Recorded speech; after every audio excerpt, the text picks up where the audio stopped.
Hey everyone, Wolfloro here. So over the weekend we had Warhammer Day and a host of new reveals by GW to celebrate. And undoubtedly the main event, and the ones that stole the show for me, just has to be the reveal of this year's Christmas Battle Forces. Some years we're left wondering right up into December, sometimes a bit earlier. But I certainly wasn't expecting to hear about them already. But hey, I am not complaining. We've got 5 Warhammer 40k box sets this year, and 4 Age of Sigmar. And as usual, all the information we need to see is over on the Warhammer community website. So head over there for yourself to check out all the reveals and news as usual. But today, I really just wanted to focus on the battle forces themselves. So okay, without further ado, let's begin by checking out the 40k box sets. And first up, we have the Sisters of Battle, the Adepta Sororitas. Now, contents-wise, what are we looking at here? We've got 2 Rhinos, 2 Penitent Engines, 10 Arco-Flagellants, 10 Sister Repentia, and a Ministorum Priest to head the force. I can kind of see what they've gone for here. None of the standard squads of sisters you've come to expect. The more common ones that maybe the average fan would already have. So this force could well be a good option for many people out there. I mean, that is the case for me. The only sisters I have in my collection is a battle force from a few years ago, the Purgatos mission. So this year's one actually fits in really well with that. And although they've doubled up with the Rhinos and Penitent Engines, you could build one of those engines as a multiplier. And hey, can you ever really have enough Rhinos? I mean, in a dream scenario, would I have taken a Castigator tank and just 1 Rhino? Yes, absolutely. But as it is, it fits for me and my needs well. So I can't really complain here. And anytime you see a Sisters Battle Force, it always reminds me how good their range actually looks. Still definitely one of the best 40k ranges out there, beyond a shadow of a doubt. But okay, moving on, next up, we have the Necrons with the Hypercrypt Legion. Well, it certainly feels like the Necrons get a battle force every year. But this one at least feels a bit different, with the Void Dragon quite clearly dominating the force. Coming with him, we have that newer Lord sculpt with the Translocation Shroud, 10 Lichguard, which can also be built as Praetorians if you prefer, and then the 10 mandatory Necron Warriors. Again, like the Sisters Force, you can see this one's a little different to your standard Necron box set. A little more elite unit focused, which again, if you've already got some Necrons, you'll most likely like. Which I do. I need a Void Dragon and a few more Lichguard / Praetorians. And I don't mind that Lord sculpt either, even though I don't necessarily need another Necron Lord. But I really could have done without more Necron Warriors here. I mean, how many warriors do you actually need? Never enough, I hear you cry. Let the legions rise. Very true, very true. It's probably a good set for newer Necron fans, or if you're just happy to have more Necron warriors. I'll admit the Void Dragon and the Lichguard do make it appealing, and quite visually striking. Definitely looking more appealing than the Sisters Force, for example. But personally, I don't know if I need more Necron warriors. Next up, moving on, we have the Tau Battle Force. A heavy hitting force for sure. Again, elite focused. We have the Commander, a broadside suit, a ghost kill suit, and a riptide suit. I'm a little surprised there's no Kroot in here, although I guess if you were going to get any Kroot you would have picked up that force earlier in the year. I don't think it's quite as visually impressive as the Necron set, but if you want to add or start some Tau, this could probably be a nice option. A squad of fire warriors and away you go. I'm far from a Tau expert for the tabletop, so forgive me if I'm wrong here, but it feels like it covers your heavier hitting bases. The Tau are definitely one where it feels like we get a battle force for them every year, and this one definitely feels different to what you usually expect to see, which is only a good change in my opinion. Even if again I am absolutely not an expert when it comes to the Tau range. However, moving on, next we have the Dark Angels with the Inner Circle Task Force. I'm very surprised this is the one and only Space Marine set we are getting this year, because it definitely feels like you normally get at least 2. But anyway, here obviously we've got Lionel Johnson, accompanied by 10 Deathwing Knights, 6 Inner Circle Companions, and a Terminator Chaplain.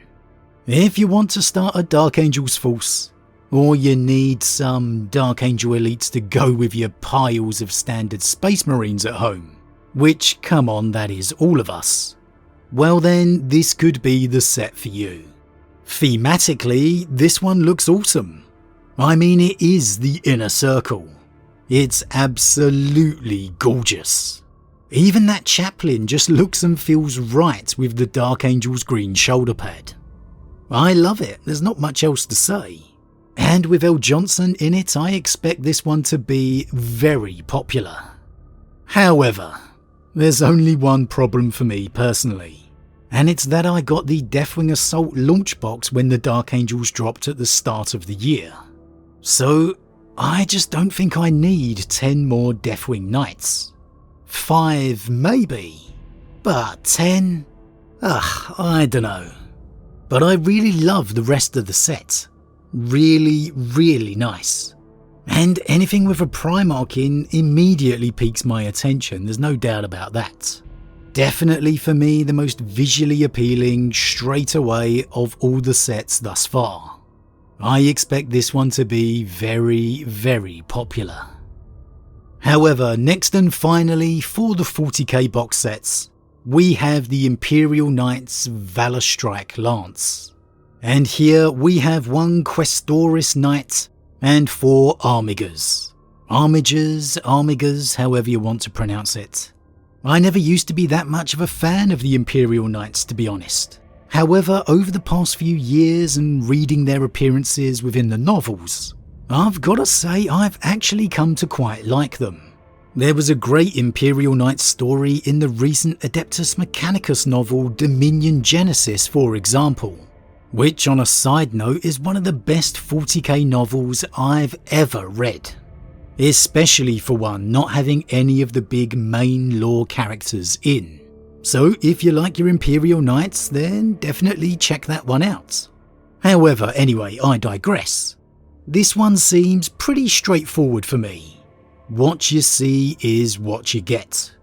It feels like to me the Knight box sets are always very popular, so I would expect this one to sell out pretty quickly if you're interested. Make sure you keep tabs on when the release date is going to be. But which one's the pick of the bunch for me? Well, if I hadn't have got the Deathwing Assault box earlier in the year, I think the Inner Circle set would be absolutely stunning. Easily my #1 pick. And I'm still tempted just for what it is. It looks absolutely beautiful. But just for my personal circumstances, for the models I've already got at home and ones I need, I have to say it's probably the Sisters of Battle Penitent Crusader host. That fits the bill for me. It feels like that fits alongside my current collection the best. So if I do go for one, I'm leaning towards the Sisters of Battle. At least at this time. However, moving on to the Age of Sigmar. Kicking it off, we have the Cities of Sigmar with the Founding Foray. And right off the bat here, this is very visually impressive. You gotta give it to the Age of Sigmar, the army ranges are for the most part pretty spectacular, and the cities of Sigmar are one of the best. Battle forces to me always feel better when they look like a full complete army. You know what I mean? When it just feels like a complete force. That you're getting a lot of bang for your buck.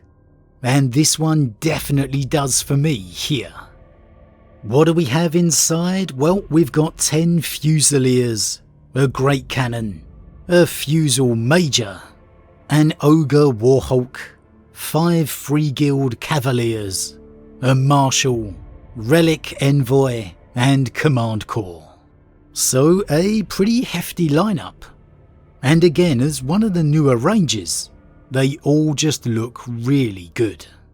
If you're an older fan of the channel, you may remember I decided to go Sylvaneth a few years back for my dive into AOS. However, honestly, I ended up getting really put off by how fiddly and tricky they were to build. And so they're largely all just still sitting left in their boxes. So I dunno, maybe these Cities of Sigmar could be the way to go for me, to really finally getting me to dive into Age of Sigmar properly. Or hey, maybe I just need to persevere with the Sylvaneth I already have. Moving on, next we've got the Flesh Eater Cults with the Grand Jury. Now I could be wrong as I'm not the biggest fan of the faction, but I'm pretty sure these are all the newer updated sculpts. I don't recognise any of the older ones anyway. But again, I'm not the biggest fan of the faction, so I'm not the best judge. What do we have? Well, we've got Grand Justice Gormain, 10 Crypt Guard, 6 Crypt Horrors, and 6 Morbeg Knights. If you didn't get the army box set when their codex dropped, this will probably be a perfect set.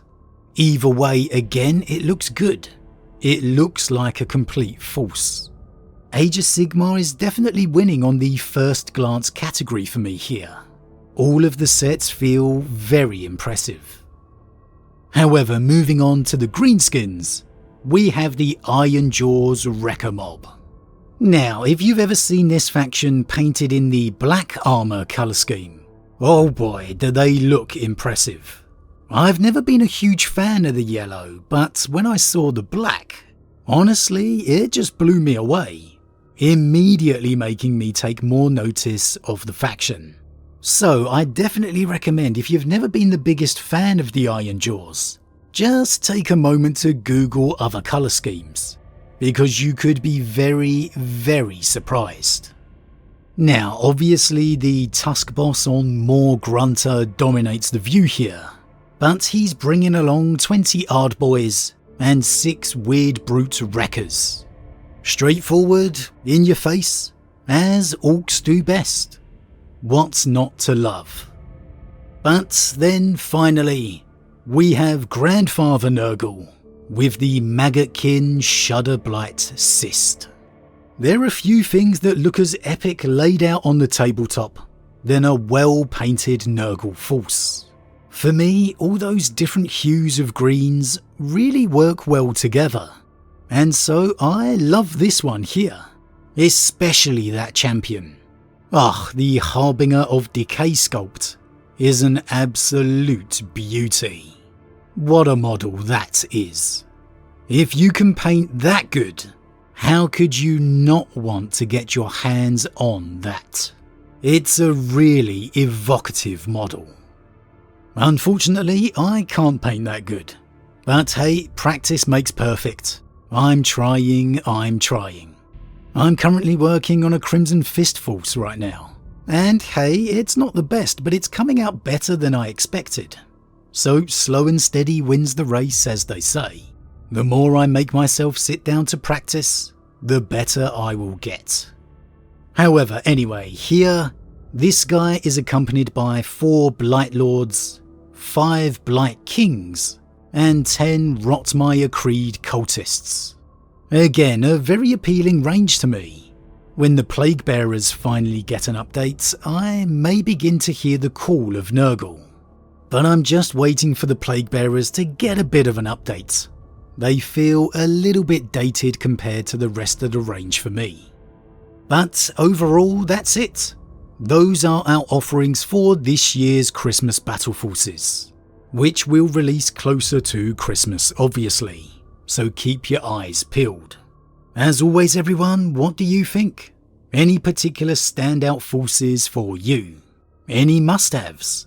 Or was you hoping for another faction instead, which unfortunately hasn't made the lineup this year? Again for me, the Dark Angels one is very visually impressive and very tempting, but I just don't know if I need that many extra Deathwing Knights. For the models I've already got, the Sisters of Battle definitely makes the most sense. And I've got to be honest, I am a little tempted by that Cities of Sigmar one. But as always everyone, what do you think? Leave your thoughts in the comments below. Huge thank you to all my subscribers, your support truly means a lot to me, it really does. If you're new, please consider subscribing to help the channel grow. And if you enjoyed this particular vid, then why not drop a like on it too. But with that said, I am off, and I'll see you all again real soon.